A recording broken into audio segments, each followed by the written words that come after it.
তো দিনটা ছিল শুক্রবার দিন, সেদিন আমি রান্না করেছিলাম চোস্তা।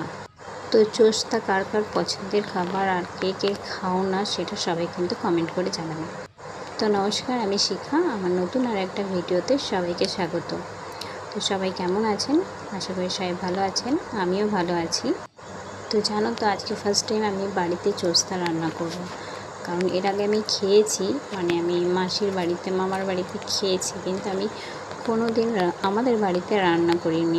আমার শ্বশুর বাড়িতে আমি কোনো দিন রান্না করিনি, এটা আমি ফার্স্ট টাইম রান্না। আর আমি বাড়িতেও কোনো দিন রান্না করিনি চোস্তা। তো আগে যখন খেতাম, তো আমার বর যখন বেঁচে ছিল, তো ও একটা হোটেল থেকে এনে দিত, ও খেতে পছন্দ করতো। তো যখনই খাওয়া হতো ও নিয়ে আসতো হোটেল থেকে, কারণ আমার শ্বশুর বাড়িতে আমার শাশুড়ি মা খায় না বলে তেমন একটা কেউ রান্না করে না। আর তারপরে তো আমার বর মারা যাওয়ার পর তো এসব খাওয়াই হয় না। তো আজকে ফার্স্ট টাইম, এত বছর পর আমি ফার্স্ট টাইম এই চোস্তা রান্না করব। আর সত্যি আমার খেতে খুব ভালো লাগে, আর আমার ছেলেটাও খুব ভালোবাসে বলেই আনা হয়েছে। তো এই চোস্তাটা পরিষ্কার করতে কিন্তু আমার অনেকটা টাইম লেগে গেছিলো। তো যাই হোক, পরিষ্কার করার পর আমি এই যে একটু হলুদ মাখিয়ে রেখে দিয়ে গেলাম, কারণ আমার এখনও চান হয়নি। চান টান সেরে এসে তারপর রান্না করব। এটাকে পরিষ্কার করতে সত্যি, তো দেখো আমার অবস্থা, আমি এখন এইরকম হয়ে আছি। চান টান করে আসার পরে যে মশলা রেডি করে নিয়েছি, তার মধ্যে চলে এসেছিলো বৃষ্টি। আর সত্যি কথা বলতে, এইটা রান্না করতে আমার অনেকটা টাইম চলে গেছে। ধোয়া পরিষ্কার করা একটা ঝামেলা ছিল, সাথে রান্নাটা করাটাও কিন্তু অনেকটা ঝামেলা।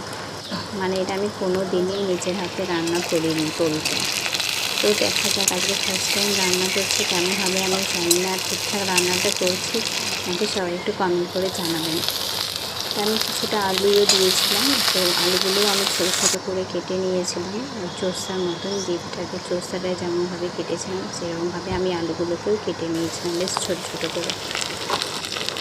তো রান্নাটা করার পর তো ভালোই লেগেছিলো, আমার ছেলেটাও ভালোই খেয়েছে, বলেছে মা ভালোই হয়েছে, মা ভালোই হয়েছে, রান্নাটাকে করেছে। আর সত্যি কথা বলতে, এটা আমাদের বাড়িতে ফার্স্ট টাইম রান্না হয়েছে, তো তাই ও জিজ্ঞাসা করছিলো। আর ওরও খেয়ে বেশ ভালোই লেগেছে। তো তোমরা সবাই জানাবে আমি রান্নাটা কেমন করেছি। আজকে যেন এটা রান্না করতে করতে আমার প্রায় 4টে বেজে গেছিলো।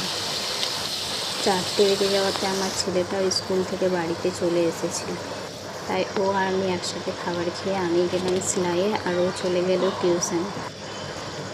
তো সবাই একটু জানাবে ভিডিওটা কেমন হয়েছে আর রান্নাটা ঠিকঠাক হয়েছে নাকি। তোমরা একটু কমেন্ট করে জানাবে, বা আমি ঠিকঠাক মতো রান্না করতে পারছি কি না।